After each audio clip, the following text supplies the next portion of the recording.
নমস্কার বন্ধুরা, কেমন আছো তোমরা সবাই? আশা করি তোমরা সবাই ভালো আছো, সুস্থ আছো।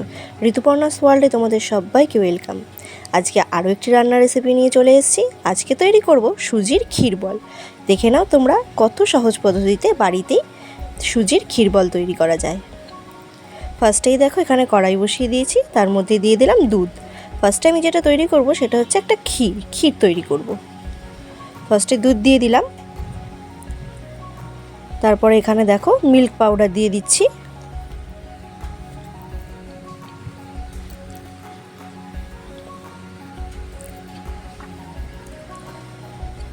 তারপরে ভালো করে নাড়াবো যতক্ষণ না পর্যন্ত এটা একটা ডোতে তৈরি হয়।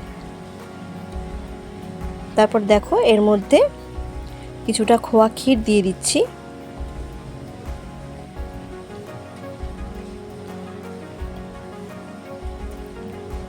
যাতে করে আরও টেস্ট হয়।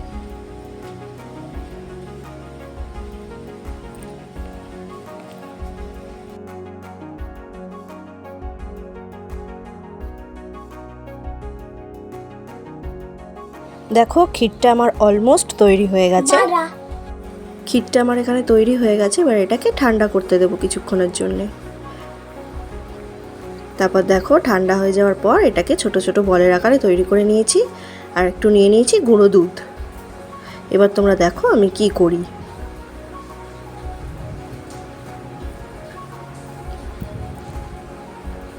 ফার্স্টে এখানে কড়াই বসিয়ে দিলাম, তারপর একটু ঘি দিয়ে দেব। তারপর তার মধ্যে দিয়ে দিলাম দুধ আর চিনি। তারপর এটাকে ভালো করে নাড়িয়ে নেব যাতে চিনিগুলো মেল্ট হয়ে যায়।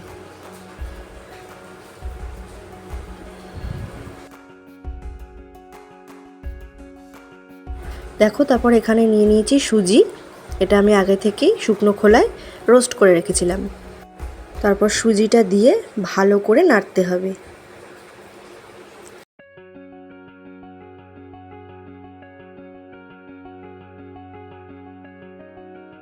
এর মধ্যে দিয়ে দেবো কয়েকটা এলাচের দানা যাতে গন্ধটা ভালো আসে।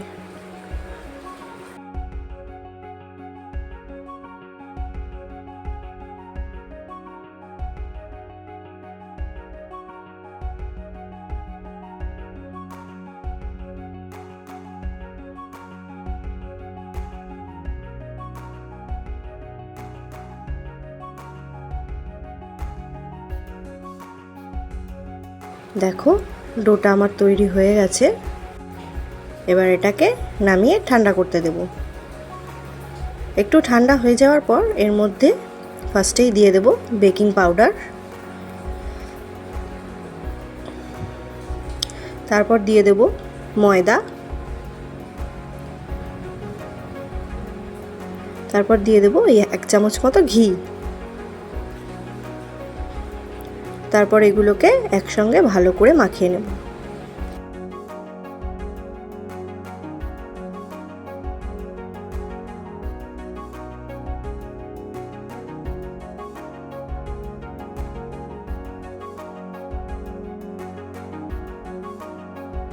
তারপর দেখে নাও আমি এই বলগুলোকে কিভাবে রেডি করি।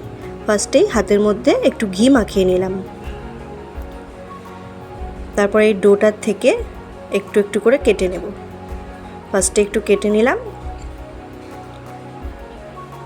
তারপরে হাতের সাহায্যে এটাকে গোল করব। তারপর একটু চ্যাপ্টা করে নেব। চ্যাপ্টা করে এর মধ্যে যে ক্ষীরের বলটা রেডি করে রেখেছিলাম সেটা এর ভেতরে দিয়ে দেব। দিয়ে আবারও এটাকে গোল করে নেব ভালো করে।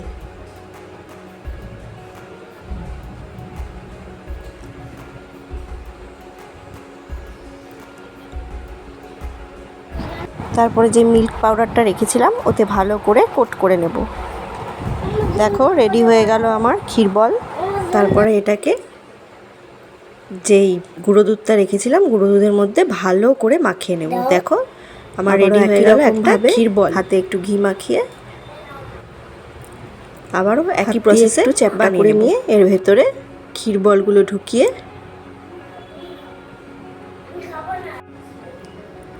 আবার ভালো করে হাতের সাহায্যে রাউন্ড করে নেব।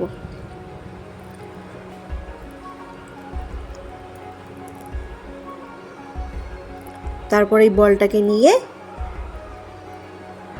মিল্ক পাউডারে কোট করে নেব।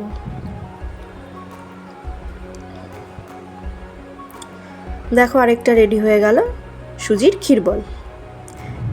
এইভাবে একটা একটা করে সব রেডি করে নেব। দেখো সব রেডি করে নিলাম। দেখো তো বন্ধুরা, একদম ঘরোয়াভাবে কত সুন্দর মিষ্টি তৈরি হয়ে গেল। এই মিষ্টিটা তোমরা যে কোনো অনুষ্ঠানে ঘরে তৈরি করে খেতে পারো, আবার ঠাকুরকে ভোগ হিসেবেও দিতে পারো।